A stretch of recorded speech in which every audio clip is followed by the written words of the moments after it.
Alright, to continue my 2022 movie reviews, I'm reviewing Rise of the Ninja Turtle movies. So, if you don't know, I've been reviewing every single 2012 Ninja Turtle movie, and after every season I finish, I'm going to review one of the Ninja Turtle movies. But today, I feel like just reviewing, to continue my 2022 reviews, I might as well just talk about the Rise of the Ninja Turtle movie, since it came out on Netflix. And not a lot of people were talking about it, if I gotta be honest. Before I start the review, I might as well just give my thoughts on Rise of the Ninja Turtles, since you get the point. So, I really like the animation style of Rise. I honestly didn't really like Rise when I first saw it when I was younger. I didn't really like the story they were going with. I felt like they were just typical episode shows. I felt like it didn't really have a story. It just didn't. I was still in the phase of the 2012 Ninja Turtles show. I was just bummed when that show ended. And I did really like the designs and they showed it. But then when I watched the show, it's not that bad. It's silly, it's fun, it's creative, colorful. The cast is pretty decent. They seem very fun-loving, outgoing versions of the Turtles. Yeah, it was just a fine show. It was a big bummer when the show got canceled randomly.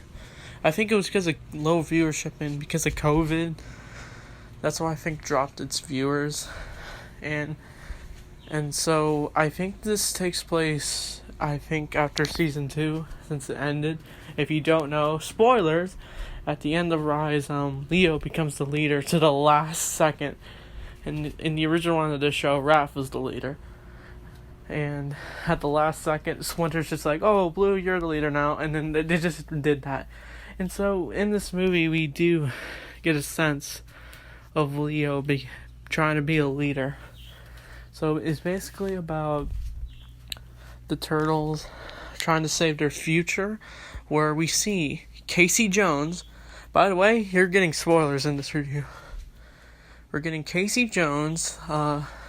He is a time traveling from a dystopian future, which got taken over by the Krang. We finally get the Krang in this show, because we didn't really see the Krang at all in this show. The only original villains we got in this show are honestly Shredder. That's it. All the other villains were new.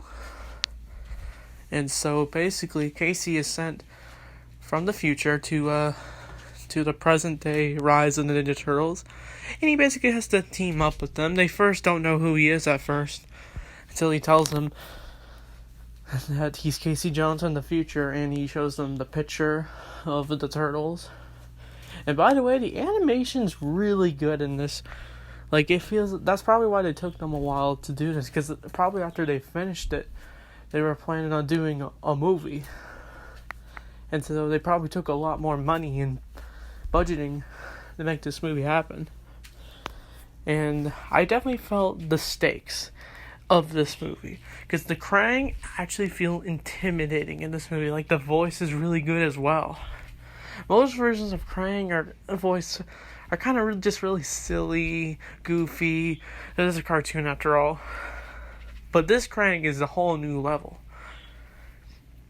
And it's not like the Nolan North Krang, where it's just there's a whole bunch of robots, like the Stormtroopers. But they got tentacles, or they look gigantic in height. Well, not too gigantic. And their vines can actually affect the city. It's intense, for sure. And when the Turtles do use their mystic weapons against they finally have regular weapons. But they have that mystic side to it. Throughout the show, they use a magic sword, these magic baton things. Mikey used a giant sling yo-yo, and Donnie just used his tech staff. At the end, they finally get the weapons. But they, like I said, they have the mystic side to it. And they get powered off, and that's what causes them to lose. And then Raph sacrifices himself to give the Turtles time to escape after the battle gets too intense. And so Leo feels really bad that Raph was taken away. and Raph ends up getting consumed by the Krang, and he becomes evil. He gets possessed by the Krang. He's got like pink tentacles all over him, and basically the turtles end up getting split up, and it's like a showdown of the lifetime. Even April and Splinter join along, and Casey as well. It's finally nice to see all the main heroes of the Turtles finally together. The Turtles, Casey, April, Splinter. And so, I think the rest of the movie is kind of just like a big battle. And I almost thought Leo was actually going to die in this movie. Because earlier in the future part of what opens the movie, Leo ends up dying from the Krang, and Mikey dies and he sacrifices himself. He has like these magic Buddha powers, basically. And so Mikey's also trying to unlock that in present day Mikey, basically. And so the Turtles then try to free Raph. I think Leo ends up breaking the spell off of Raph, and he's back to normal.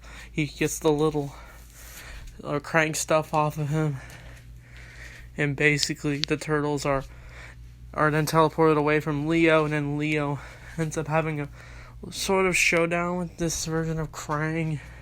He ends up even crying, like the Turtles are actually thinking their brother's gonna die, until Mikey just gives in and then opens a portal and then pulls Leo out, and then I think Krang's stuck into the world, the pocket dimension they were in, basically, which I didn't really explain, but that's what happened, basically. And I think the movie ends with the Turtles celebrating, and by the way, if we find out that Cassandra, if you don't know, that's a character from Rise. She basically worked with the Foot Clan in this show, like a different version, like a new version was what I mean. And we find out that Cassandra's actually the mom of Casey Jones. And he just says, I just love the moment where he goes, "That's my mom." And then Donnie's like, "There goes the space-time continuum." And then I think the movie ends with Leo balancing pizzas on his head like he did in the second scene of this movie. And so that's Rise in the Ninja Turtle movie. A very intense, beautifully animated movie that needs more attention. And if you have Netflix, check it out. And I do look forward to the new Ninja Turtle movie, the Seth Rogen one. I know the movie got a lot of hate on the trailer, but you don't know. I really do look forward to that movie since I'm a huge Ninja Turtle fan, as I expressed on this channel. How would I rate this Rise of the Ninja Turtles movie? I'd probably give it like a 7 out of 10, like a high 7, or maybe, heck, even an 8, since it was that good. So, I don't know what I'm reviewing next. I think it's Scream 5. I can't wait to talk about that movie for sure. So, with that said, thanks for watching, and Turtle Pop!